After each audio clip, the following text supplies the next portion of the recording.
Falta um mês para o concurso nacional unificado e a dúvida é o que você deve fazer nesses dias até lá. Olá, meu nome é Diogo Moreira, sou auditor fiscal da Receita Federal e eu estou aqui para te ajudar a sair dessa vida bandida que é estudar para concurso. Existem várias fases no estudo para concurso, uma fase inicial em que você está correndo atrás de pegar todas as matérias, ler o máximo de conteúdo possível.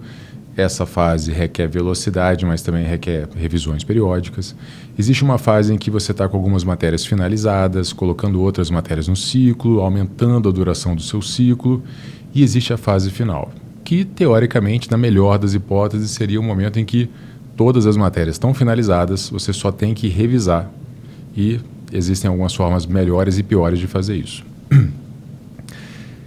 O ideal é que agora, faltando um mês para a prova, você já estivesse com todas as matérias finalizadas, somente fazendo revisões. Então, existe esse cenário e existe também o cenário muito comum de quem não leu tudo e tem que tomar algumas decisões importantes nesse momento.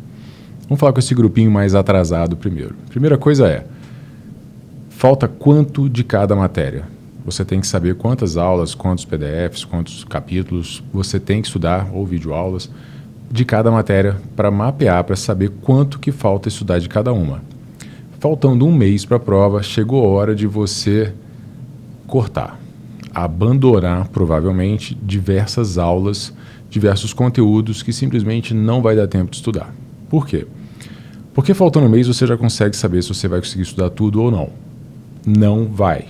Para a maioria das pessoas que está devendo matéria ainda, essa é a realidade.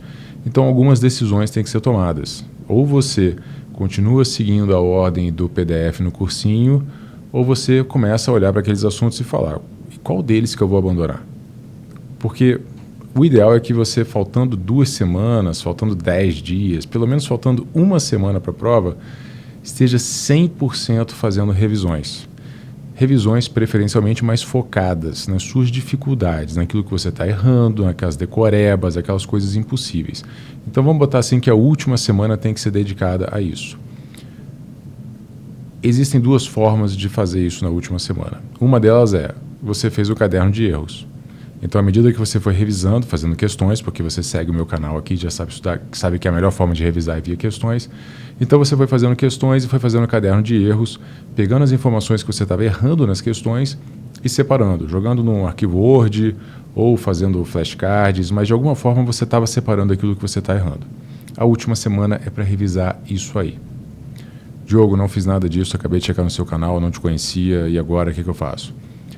Pelo menos você deve ter feito várias questões e você deve saber quais que você acertou, quais que você errou.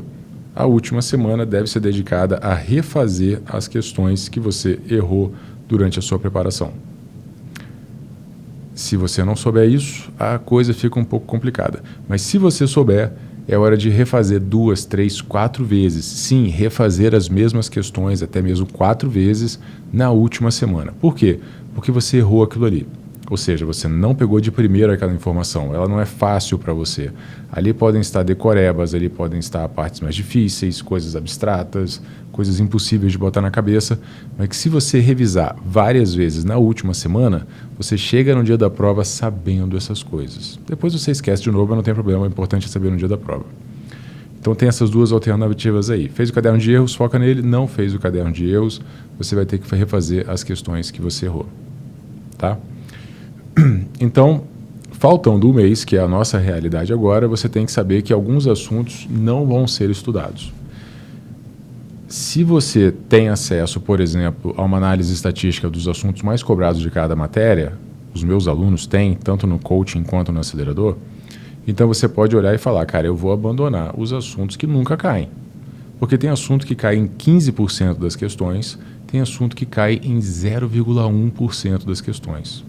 Ou seja, uma questão sobre aquilo ali em cada 1000 questões daquela matéria em concursos.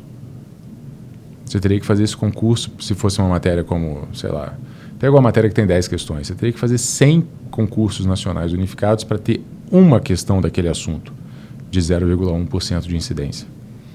Está entendendo? Tem alguns assuntos que simplesmente não são cobrados. Novamente, se você quiser ser meu aluno, eu forneço essas informações para os meus alunos, eu tenho elas para o CNU dos blocos 2, 4, 5, 6, 7 e 8. Só não tenho para os blocos 1 e 3. quiser ser meu aluno, o link está na descrição. Dá tempo de eu te ajudar ainda. beleza? Caso contrário, de alguma forma, você tem que identificar alguns assuntos para abandonar ou não. Ou aqueles que são, você vai estudar aqueles que são cobrados com alguma frequência, você vai estudar aqueles que parecem ser mais importantes, que abarcam mais conteúdos da matéria, que não são coisas muito específicas. Você pode abandonar assuntos que são muito difíceis. Alguns assuntos que você está começando a ler a aula e a coisa não está saindo, eu vou deixar essa aula para lá, porque eu preciso pegar conteúdos que eu consiga ler e pegar. Entender a coisa fácil. Então, você vai ter que usar de algum outro critério subjetivo se você não tiver essa informação da frequência da cobrança. Tá? Por quê?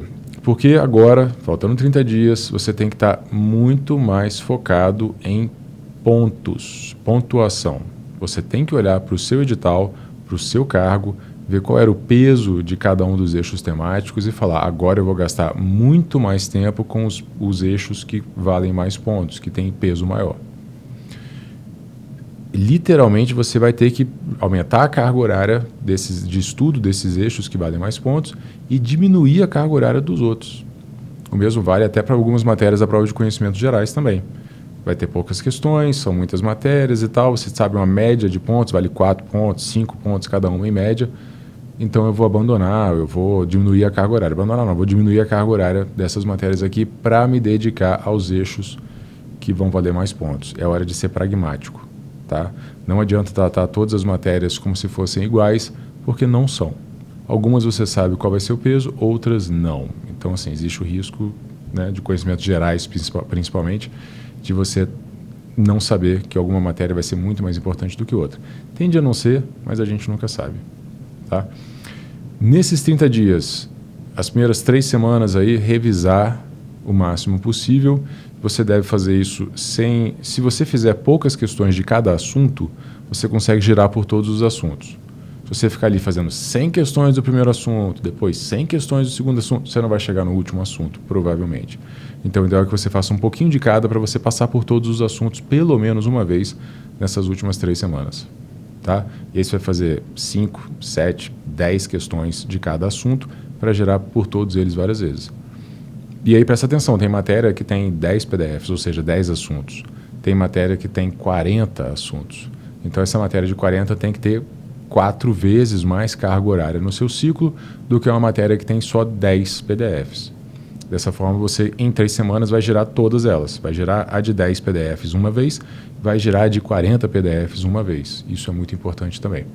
Então é hora, como eu falei, de dar carga horária maior para as matérias que vão valer mais pontos, e levando em consideração essa questão do tamanho.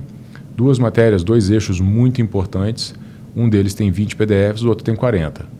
O que tem 40, apesar de ter a mesma importância do de 20, ele vai precisar talvez ali do dobro da carga horária para garantir, dobro comparado com esse de 20 PDFs, para você conseguir girar por todos os assuntos. Isso é muito importante. E se você não fez até hoje, faça, pelo menos a partir de agora, o ato de marcar as questões que você errou.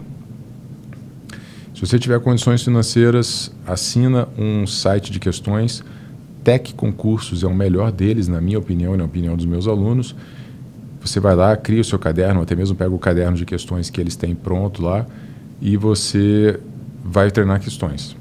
A vantagem do Tec é que ele já vai marcar automaticamente as questões que você errar, você consegue refazer as questões que errou muito facilmente.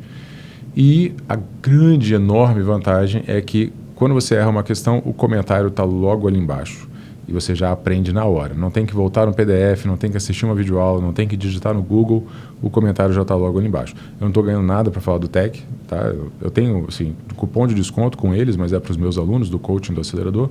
Se você for meu aluno, pede o cupom de desconto por e-mail, caso você ainda não assine o site. Mas é um bom site e vai te ajudar bastante nessa reta final. E não se esqueça, na última semana, foco total nas decorebas, caderno de erros, flashcards ou refazer as questões que errou, porque ali estão as coisas difíceis para você. Esse negócio de ficar lendo várias vezes a mesma informação é o que a gente faz com o caderno de erros. Por que a gente não faz isso com todas as matérias? Porque não dá tempo. E essa é uma técnica de memorização de curto prazo. Você vai memorizar na última semana, vai lembrar no dia da prova e vai esquecer depois. Quando a gente está estudando dezenas de matérias há 1 ano da prova, é uma técnica que não funciona. Então, se você tem um resuminho e você relê várias vezes o resuminho e tal, não funciona bem para concurso e esse é o motivo. Ok? Bons estudos. Se você gostou desse vídeo, clique em curtir, por favor. Se inscreva no canal se você ainda não se inscreveu. E se você quiser ser meu aluno, o link está na descrição para você conhecer o acelerador de estudos e também o coaching. Se você quiser vir para o coaching, faltando aí algumas semanas para a prova, dá para eu te ajudar nos ajustes finais da sua preparação, mas de toda forma depois a gente refaz o planejamento e entra de cabeça no seu próximo desafio no mundo dos concursos também. Diogo, mas eu não vou passar nessa prova e pendurar a caneta? Você vai demorar a saber se você passou nessa prova ou não, enquanto isso você vai continuar estudando. Um grande abraço, bons estudos e até a próxima. Tchau, tchau.